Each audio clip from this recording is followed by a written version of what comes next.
శ్రీ రామకృష్ణ ప్రభ ఛానల్ను చూడండి, మాసపత్రికను చదవండి. ఓం శ్రీరామకృష్ణాయ నమః. శ్రీరామకృష్ణ ప్రభ యూట్యూబ్ ఛానల్ ప్రేక్షకులందరికీ కూడా నా శుభాభివందనాలు. మనం కొన్ని ప్రకరణాల ముందు నుండి కూడా భక్త మందారాలు అనే శీర్షికలో భాగవత భక్తుల గురించి, అంటే వాళ్ళ జీవిత చరిత్రలను, వాళ్ళ భక్తి సాధనాలను అన్నిటినీ కూడా విపులంగా వివరించుకుంటూ ప్రసంగించుకోవడం జరుగుతోంది. ఈరోజు మనం వివరించుకోబోయే అంశం సత్యవ్రతుడు అనే భాగవత భక్తుడు గురించి. సత్యవ్రతుడు ఒక గొప్ప మహారాజు. ఆయన తన యవ్వన కాలం అంతా కూడా ఈ రాజ్య ప్రజలను వాళ్ళ బాగోగులు చూసుకోవడం, రాజ్యాన్ని సంరక్షించుకోవడం ఇత్యాది రాజ్య బాధ్యతలన్నింటినీ కూడా సక్రమంగా నిర్వర్తించి, ఇక కాస్త వార్ధక్యం రాగానే ఆయనకి భగవంతుడిపైన ఆయన్ని ఆరాధించాలి అని తాపత్రయం కలిగి వానప్రస్థం స్వీకరించాడు. ఆయన కృతమాలిక అనే నది దగ్గరికి వెళ్ళి ఆ తీరాన ఒక చక్కటి పర్ణశాల నిర్మించుకున్నాడు. రోజు కూడా అక్కడ ఆ నదిలో స్నానం చేసి అర్ఘ్యపాద్యాదులు సూర్యుడికి, మహావిష్ణువుకి అర్పించుకొని తర్వాత రోజంతా కూడా హరినామస్మరణంలో నిమగ్నమై ఉండేవాడు. అటువంటి భక్తుడైన సత్యవ్రతుడు ఒకరోజు మామూలుగానే అర్ఘ్యపాద్యాదులు సమర్పించటానికని స్నానాదులు చేద్దామని కృతమాలిక నది దగ్గరికి వెళ్ళాడు. దోసిలి నిండా నీరు తీసుకున్నాడు. కానీ ఆ రోజు ఆయన దోసిట్లోకి ఒక చిన్న చేప, అంటే మత్స్యం, అదొక చిన్న చేప పిల్ల వచ్చి చేరింది.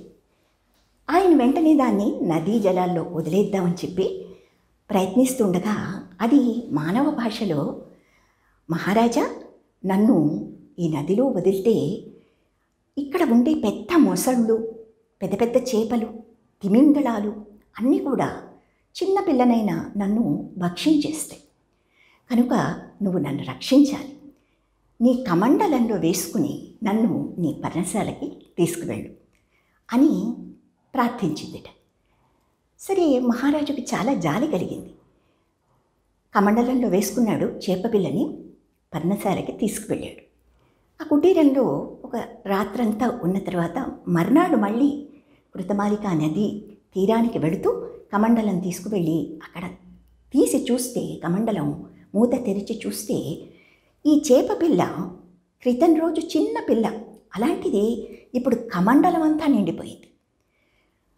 పైగా అన్నదిట, రాజా, నాకు ఈ కమండలంలో చాలా ఇరుగ్గా ఉంది, నన్ను ఇక్కడి నుండి ఏదైనా పెద్ద పాత్రలోకి మార్చు అని ప్రార్థించింది.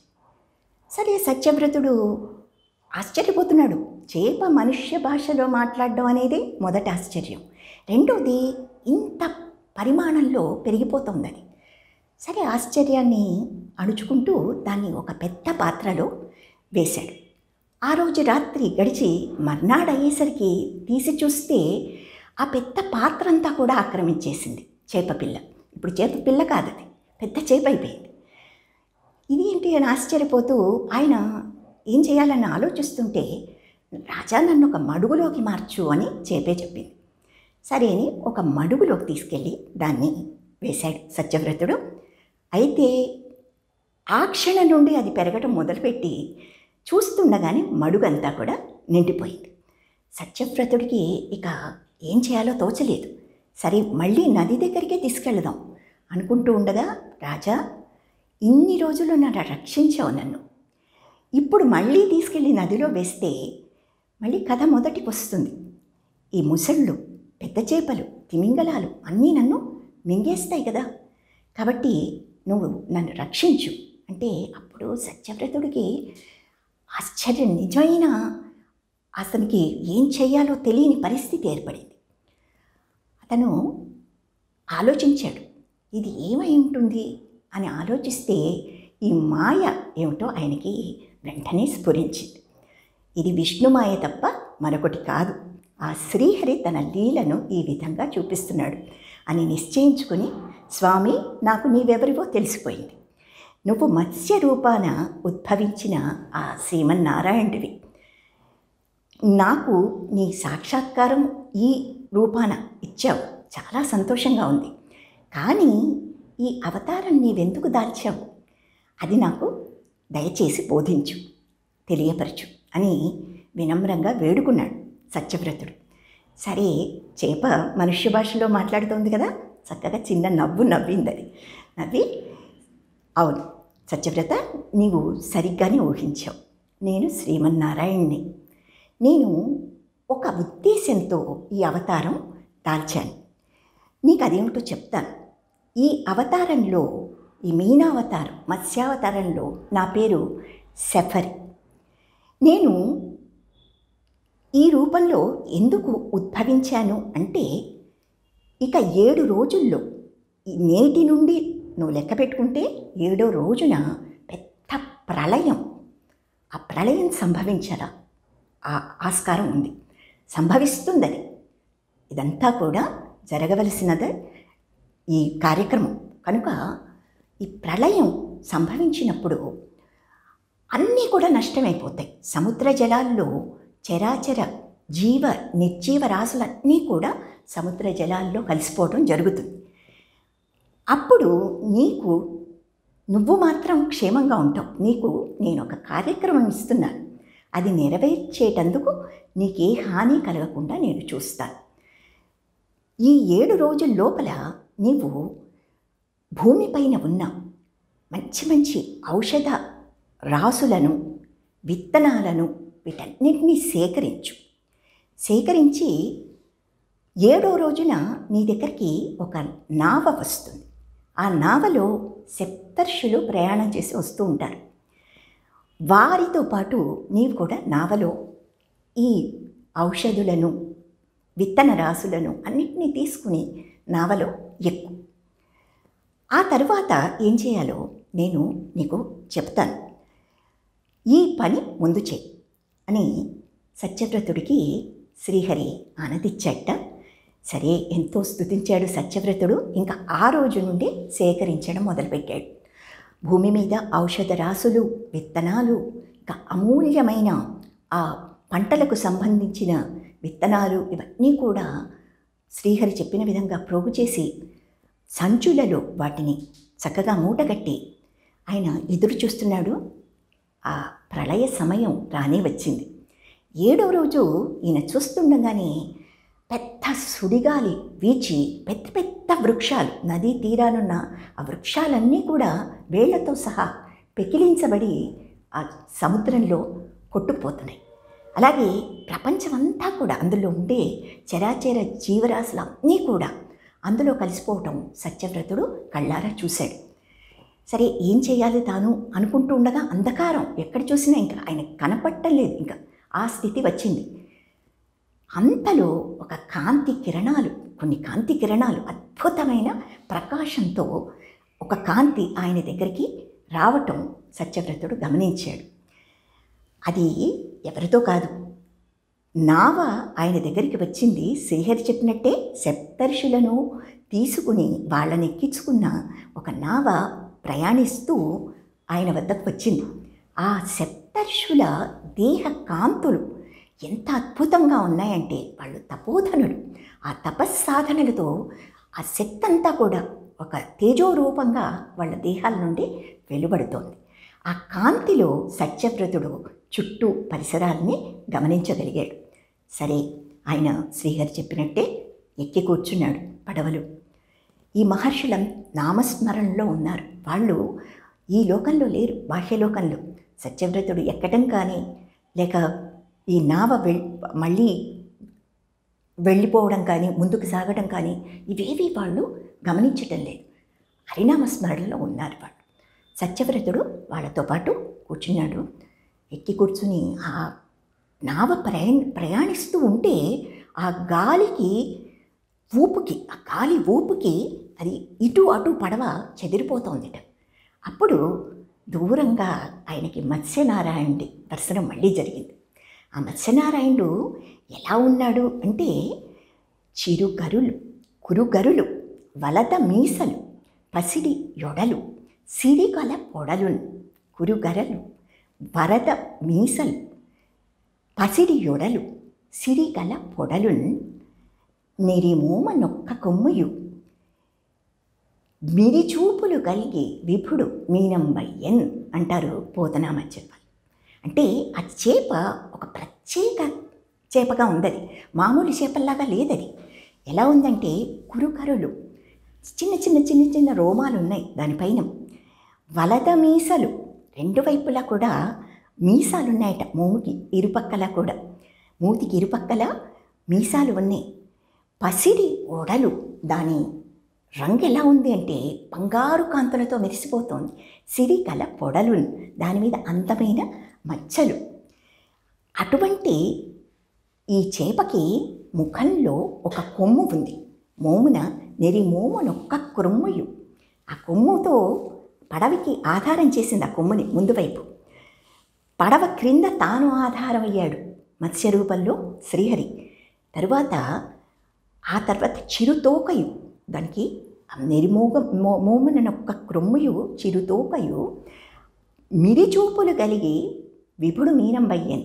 అంటే ఆ తోక కూడా ఉంది, చిన్న చేప, పెద్ద చేపకి చిన్న తోక.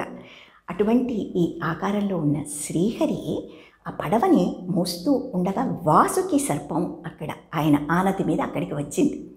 సత్యవ్రతుడితో ఈ వాసుకుని తాడుగా చేసి పడవకి ఈ చుట్టూరా కూడా దాన్ని బంధించమని శ్రీహరి ఆదేశించాడు. సత్యవ్రతుడితో తెలిపాడు ఈ పని చేయమని. సరే, వాసుకి కూడా సహకరించాడు. పడవకి చుట్టుకున్నాడు. ఆయనని గట్టిగా పడవకి బంధించాడు సత్యవ్రతుడు. మళ్ళీ పడవ ముందుకు సాగుతోంది. అప్పుడు ఇదంతా కూడా ఒక కల్పకాలం గడవాలి ఇలాగ, ఎందుకంటే ఇది ప్రళయ సమయం, ఒక కల్పకాలం. ప్రజలు అంతా ఒక కల్పకాలం చైతన్యవంతులై ఉంటే బ్రహ్మగారికి పాపం ఆ సృష్టి చేసి ఆయన అలసిపోతాడు. ఆ కల్పకాలం ఎంత నిడివి కలదో అంతసేపు ఆయనకి విశ్రాంతి కావాలి. అంటే ఒక కల్పం పగలు, ఒక కల్పం రాత్రి బ్రహ్మగారికి. 2 కల్పాలు కలిస్తే బ్రహ్మగారికి ఒక దినం. అటువంటివి 365 దినాలు ఒక సంవత్సరం. అటువంటి 100 సంవత్సరాల ఆయుష్ బ్రహ్మగారిది. కొంతమంది 108 అని కూడా అంటూ ఉంటారు. అంటే అష్టోత్తరంలో మనం 100 కాకుండా ఒక 8 అధికంగా ఎలాగ చేస్తామో ఈయన ఆయుష్ కూడా 108 అని కొన్ని పురాణాల్లో అలా చెప్పబడింది.